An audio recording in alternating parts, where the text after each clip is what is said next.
Boa noite, pessoal. E aí, tudo bem com vocês? Vamos continuar nossa aula de clínica médica de pequenos, né? Lembra que na nossa última aula nós começamos a falar sobre a diabetes mellitus, né? Falamos sobre o que é, no caso, a diabetes mellitus, lógico, né? E falamos também sobre a etiogenia, não é isso? Quais são as causas da diabetes, né? Lembra que tínhamos a diabetes mellitus insulino dependente, né? E aquela diabetes mellitus que não era dependente da insulina, ou não insulino dependente, tá? Falamos isso. Falamos também sobre o diagnóstico. E hoje nós entraremos nessa parte final da diabetes mellitus, tá? Que é o tratamento. Que na parte anterior, né, na aula da semana passada que nós tivemos, nós já estávamos enfatizando também um pouco como que seria esse tratamento, tá? Mas aí hoje nós vamos complementar, ou seja, hoje nós vamos falar exatamente como realizar este tratamento, beleza? Então vamos lá, vamos começar e ver o que nós temos para abordar sobre o tratamento da diabetes mellitus. Então, o objetivo do nosso tratamento, né, é eliminar sinais clínicos. Lembra que os principais sinais clínicos que o nosso paciente apresenta é poliúria e polidipsia, não é isso? Essa poliúria era por causa da glicosúria, né? Então eu jogo glicose fora, consequentemente, quem que eu vou jogar fora junto, né? A água, porque a glicose ela tem essa ação osmótica, né? E se meu paciente apresenta poliúria, secundariamente ele vai apresentar polidipsia, tá? Então, eu tenho que eliminar esses sinais clínicos, né, secundários. A glicosúria, certo? Que a gente acabou de conversar, né?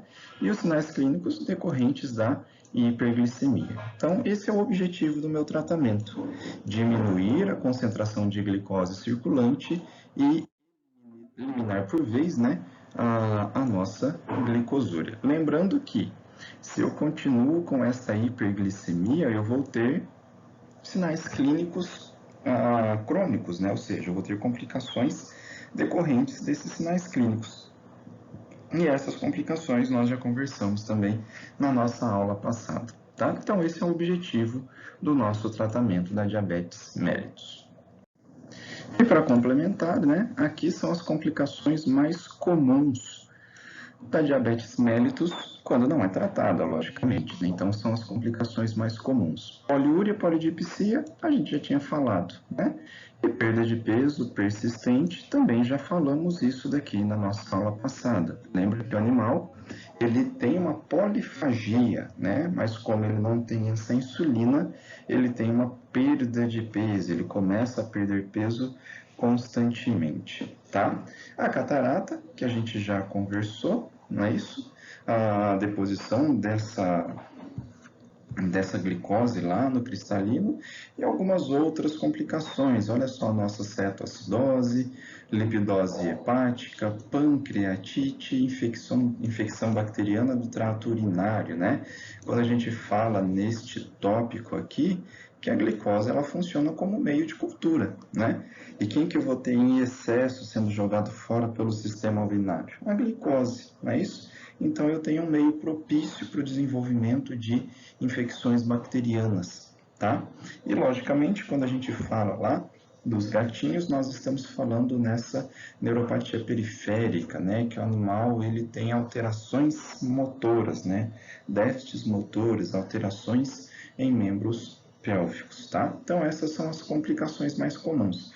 Se formos para nós listarmos quais dessas seriam as mais comuns ainda, poderíamos falar nessas, né? Poliúria, polidipsia, perda de peso, catarata, infecção bacteriana, tá? Logicamente, dependendo da situação do nosso paciente, ele pode chegar neste quadro chamado de cetoacidose diabética, tá? E, logicamente, nos gatinhos, como nós não temos utilização da glicose, né?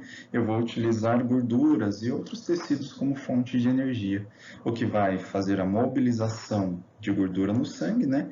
Levando a uma lipidose hepática, tá? Então, essas são as complicações mais comuns, né? As complicações crônicas comuns da diabetes mellitus. Temos algumas complicações que agora elas são bem raras, tá? Mas também é descrito que essas complicações elas podem acontecer, tá?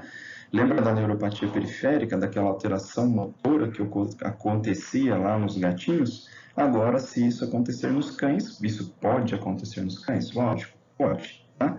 Só que ocorre de uma forma muito mais rara, tá? Praticamente é difícil, é raro a gente pegar um animal nesta situação, tá? Glomerulonefropatias, insuficiência pancreática também exócrina por causa da pancreatite, tá? Então quer dizer que além da parte endócrina, a parte exócrina também pode ser afetada, tá? Logicamente isso é raro de acontecer. Uma paresia gástrica, diarreia diabética ou até alterações dermatológicas decorrentes da diabetes, tá? Só que isso é muito raro de acontecer, tá, pessoal? Só estou falando aquilo que pode acontecer, tá? Bom, então o objetivo do nosso tratamento, como a gente falou, tá aqui, né? Manter concentração adequada de glicose no sangue, ou glicose circulante. Lembrando que o normal de glicose no nosso sangue é de 60 a 110 miligramas por decilitro de sangue, tá? Esse valor é um valor de referência para os seres humanos, né? E um valor de referência também para os nossos pacientes, tá? Para os nossos animaizinhos. Lembra que eu falei também para vocês que um paciente com diabetes mellitus, né? Como que está a concentração de glicose sanguínea dele? Para cães, lembra que para diagnosticar, nós devemos ter um valor de glicose acima de 200, não é isso? Além da glicosúria. E quando nós falamos de gatos, nós falamos em valores acima de 300 miligramas por decilitro de sangue de glicose para essa espécie, né, para os felinos, tá? Então, lembrando que quando eu falo em manter a concentração de glicose sanguínea, né, eu estou falando em valores, por exemplo, quando eu falo em cães, o ideal seria mantermos essa glicose entre 200 miligramas, ou seja, entre 150 e 200 miligramas por decilitro, tá?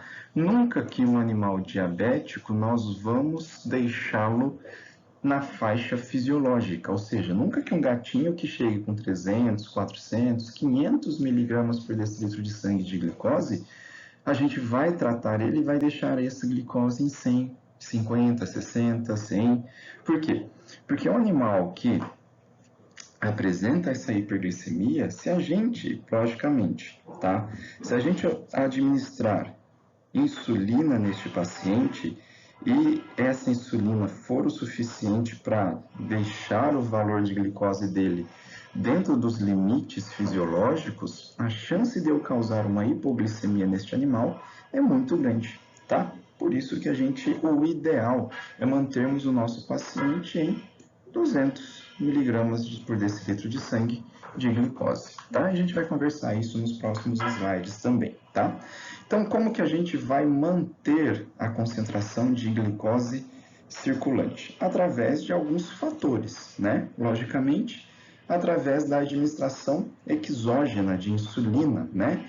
Então, para aquela diabetes mellitus insulino dependente, 99% dos casos são resolvidos com aplicação de insulina.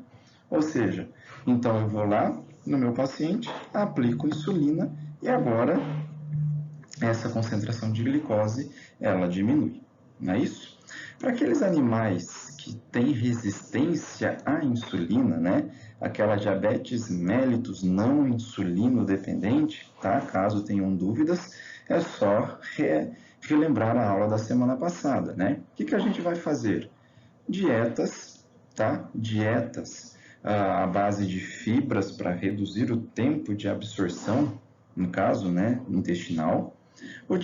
A incrementação de exercícios, né, atividade física, que tem um efeito redutor sobre a glicose sanguínea, ou até hipoglicemiantes orais. Então, esses eventos aqui, nós iremos utilizar para aquela diabetes mellitus não insulino dependente, né? Para aquela que onde eu tenho uma secreção de insulina, só que nem sempre essa secreção de insulina ela é suficiente, tá? Então, aí nós podemos utilizar esses eventos, né? Dieta, exercício, hipoglicemia antes, certo? E logicamente, né? Lembra que uma pancreatite pode levar a uma diabetes mellitus. Então vamos controlar essas doenças inflamatórias, principalmente aquelas que podem acometer o pâncreas, tá? E através desses eventos nós conseguimos manter a concentração de glicose sanguínea dentro daquilo que é aceitável para o animal com diabetes, certo? Então, além do objetivo do tratamento ser manter as concentrações de glicose dentro dos valores, digamos, fisiológicos, né? Ou dentro daquele valor que a gente falou, 200, 250 miligramas por decilitro de sangue, né? O tratamento tem como objetivo também evitar o surgimento da hipoglicemia, tá? Imagine que você está administrando uma quantidade de insulina no seu paciente e por um erro, qualquer que seja, essa insulina é administrada em uma quantidade muito maior, tá? Então, administrou-se uma quantidade muito maior de insulina. Logicamente, isso vai causar o quê? Hipoglicemia no seu paciente. E a hipoglicemia é uma complicação séria e potencialmente fatal, certo? Então, a administração excessiva de insulina pela manhã, provavelmente o animal pode vir a óbito no final da tarde, né? Ele vai vir a óbito durante a tarde. Logicamente, se ele ficar sozinho, se não tiver nenhum acompanhamento deste paciente, logicamente, tá? Mas isso normalmente, né, a aplicação de insulina, ela é feita na casa deste animalzinho, né, o proprietário que faz. E às vezes o proprietário administra essa insulina e sai para trabalhar, né? Não sabendo ele que ele administrou uma quantidade excessiva de insulina, né? E essa quantidade excessiva que foi fatal para este animal, tá? Então, nós temos que deixar alerta o proprietário dos sinais da hipoglicemia, certo? E para ele tomar um extremo cuidado no momento da administração, para não fazer uma sobredose de insulina. A hiperglicemia, ela tem complicações crônicas, né? Ela vai matar o nosso paciente, só que de uma forma muito crônica, muito crônica, que eu falo meses, anos, né? Já a hipoglicemia, ela vai matar o nosso paciente no mesmo dia, tá? Então, só para a gente entender o quão fatal é essa administração excessiva de insulina no caso. Então, o nosso tratamento está baseado nesses três pilares, né? Numa terapia dietética, que a gente vai explicar, à base de fibras, em exercícios, atividade física e, logicamente, na insulinoterapia. Vamos deixar a insulinoterapia como último tópico, tá? Para a gente falar do nosso último assunto, tá? Depois a gente fala dela. Vamos começar pela terapia dietética e pelos exercícios. Então, o objetivo da terapia dietética, né, logicamente, é para manter o peso do nosso paciente, nem dar uma quantidade excessiva, nem dar uma quantidade insuficiente para o nosso animal. E o principal objetivo também é isso daqui, ó, minimizar a hiperglicemia pós-prandial. Tá? Como que a gente minimiza essa hiperglicemia pós-alimentação? Utilizando dieta rica em fibras, né? O que acontece com estes alimentos que são ricos em fibras? Eles permanecem por menos tempo no trato digestório, como eles não são absorvidos, né? Então eles passam e são eliminados rapidamente. Então, utilizando uma dieta rica em fibras, nós estamos reduzindo o tempo de absorção da glicose, tá? Estamos fazendo com que este alimento passe mais rapidamente pelo nosso trato digestório. Passando mais rapidamente pelo trato digestório, vai ser eliminado mais rápido, lógico. Consequentemente, eu diminui o tempo de absorção da glicose. E também o que é ideal nós fazermos? Ao invés de oferecermos uma única refeição para o nosso animal, logicamente essa refeição tem que ser numa quantidade grande, né? Por causa que é a única refeição dele, né? O que nós vamos fazer? Pequenas e múltiplas refeições. Então, vamos fracionar a alimentação dele, tá? No café da manhã, ele vai ingerir alguma coisa, no almoço, no jantar, durante a tarde, ou seja, pequenas refeições, várias vezes por dia, também para diminuir a hiperglicemia pós-prandial. Imaginem comigo, vocês vão e comem uma vez por dia, então vocês vão comer 1 quilo de alimento, tá? Ou se eu pegar esse 1 quilo e dividir em pequenas porções, em 5, 6 porções, né, de 200 gramas durante o dia todo, é muito melhor para evitar essa hiperglicemia pós-prandial, certo? E, logicamente, junto com a alimentação, o que nós vamos fazer? Insulinoterapia, que a gente vai falar daqui a pouquinho, tá? Como que é feita essa insulinoterapia. Para animais que são extremamente obesos, né? Lembra que a obesidade promove resistência insulínica, tá? Vamos reduzir o peso dele de uma forma gradual e lenta. Em até 4 meses, nós vamos reduzir o peso do nosso paciente, tá? Para quê? Reduzindo esse peso corpóreo, né? Reduzindo o peso do nosso paciente, o que a gente vai fazer? Tirar a resistência insulínica, tá? Como que a gente faz? Até 70% das suas exigências calóricas, tá? E, logicamente, administrar insulina para tentar aumentar a absorção dessa glicose, tá? Então, isso nós fazemos nesses pacientes que são extremamente obesos, certo? Então, além da alimentação, né, vamos instituir atividades físicas para o nosso paciente. Para quê? Para manter o controle glicêmico, né? A atividade física tem um efeito redutor sobre a glicose, além de, logicamente, controlar a obesidade. E a gente sabe que a obesidade leva à resistência à insulina, tá? Então, quer dizer que a terapia dietética nós vamos utilizar para diabetes mellitus insulino dependente e para diabetes mellitus não insulino dependente.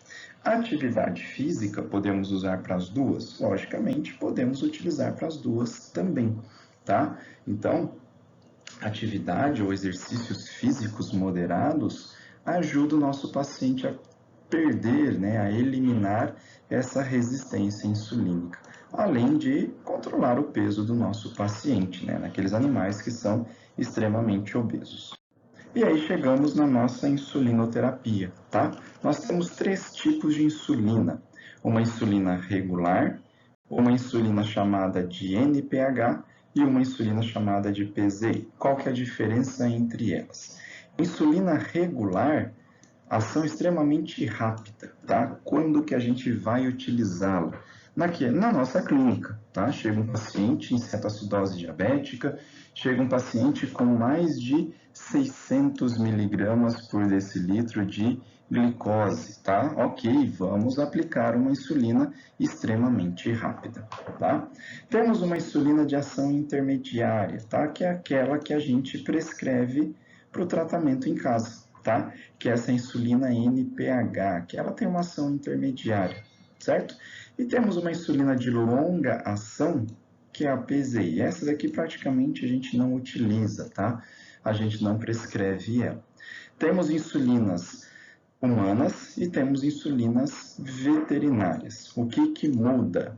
Muda que a humana nós temos 100 unidades internacionais para cada ml de insulina, tá? Essa é a insulina humana que o proprietário acha em qualquer farmácia, tá? E ele pode comprar essa insulina desde que ele tenha a receita sua, né? A receita do médico veterinário. E temos a insulina veterinária, que ela é na concentração de 40 unidades internacionais por ml. Por que eu estou falando isso, né? Olha só, imagine que você prescreve a insulina humana. Não, vamos começar de um outro raciocínio, né? Imagine que vocês estão prescrevendo a insulina veterinária, tá? O proprietário pega, compra com você, ou compra na agropecuária, no pet shop, enfim, ele compra essa insulina veterinária. Eu tenho 40 unidades internacionais por ml. Vamos pensar, tá? Aqui é um exemplo arbitrário, que o nosso paciente tome 1 ml de insulina, que é um volume extremamente alto, tá, pessoal? Normalmente os nossos pacientes, eles tomam 0,4, 0,2, 0,3 ml. Mas, enfim, só para a gente entender o nosso raciocínio.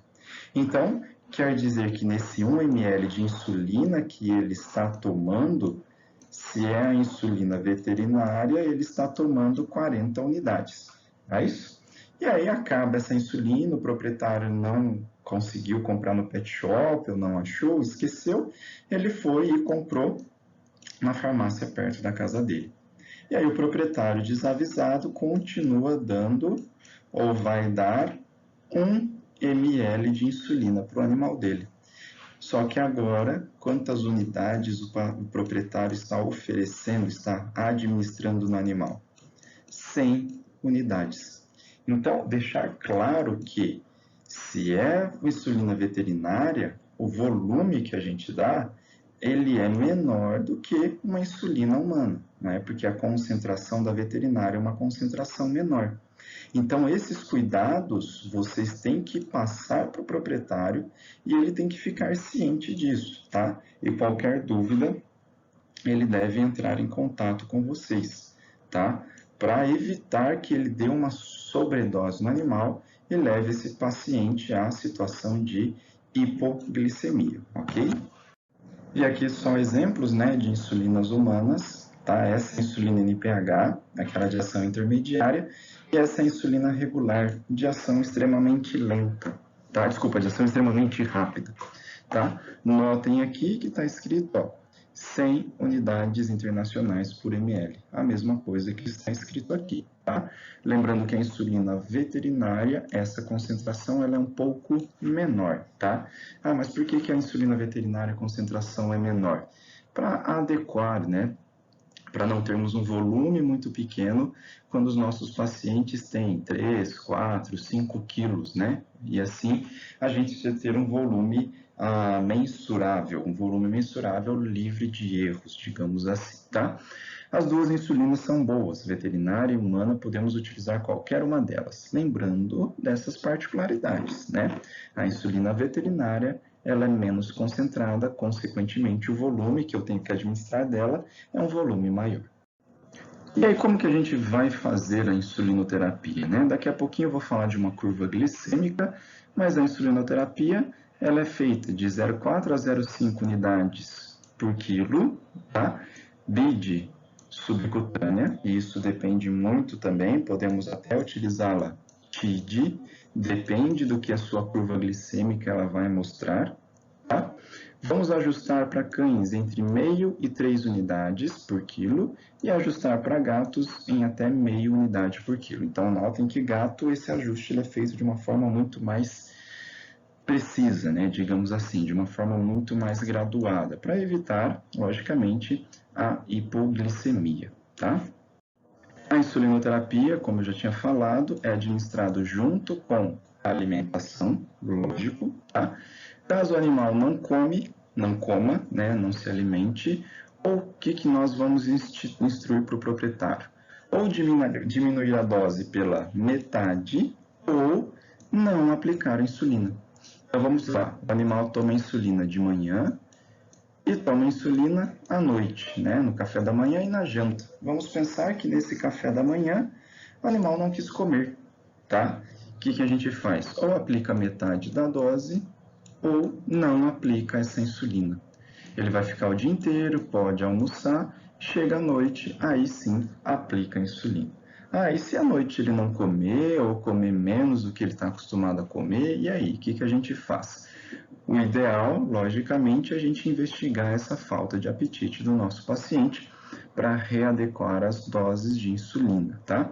Diabetes, ela é fácil de ser desregulada, tá? Então, nosso paciente que vocês gastaram um tempo danado para regular a dose de insulina, ele pode desregular também em um dia, tá? Às vezes por culpa do proprietário ou até também por culpa que o animal não quer comer ou de alguma outra doença que ele possa apresentar, tá?